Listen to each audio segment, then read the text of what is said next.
आपण ब्लड प्रेशरचा विचार करायला गेलं तर आपल्या भावनिक जगामध्ये आपल्याला दोन महत्त्वाची कारणं सापडतात. पहिलं कारण म्हणजे रूट कॉज, ब्लड प्रेशरचं मूळ कारण, आणि दुसरी गोष्ट म्हणजे ट्रिगर. आता समजून घेऊया रूट कॉज म्हणजे मूळ कारण काय आहे, काय असू शकतं.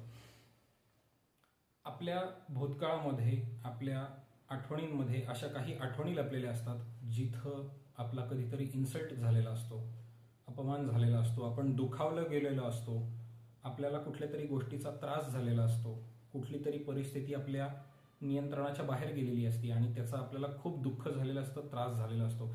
या सगळ्या गोष्टींच्या ज्या आठवणी आहेत हे आपल्या ब्लड प्रेशरचं रूट कॉज आहे, म्हणजे मूळ कारण आहे.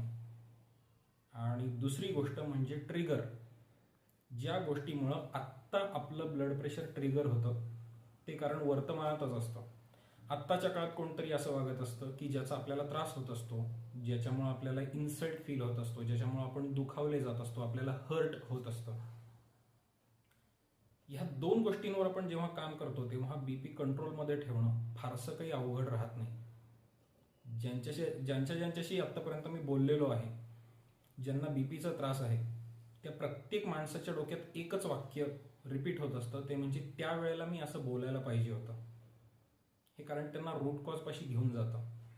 अडचण तिथं आहे, ट्रिगरच्या वेळेस मात्र ह्या गोष्टी होत नाहीत. प्रत्येक वेळेला जेव्हा ट्रिगर करणारी घटना घडत असते त्यावेळेस ती ट्रिगर करणारी घटना घडते आणि ती परत आपल्या जुन्या आठवणींमध्ये एक नवीन आठवण म्हणून ॲड होते.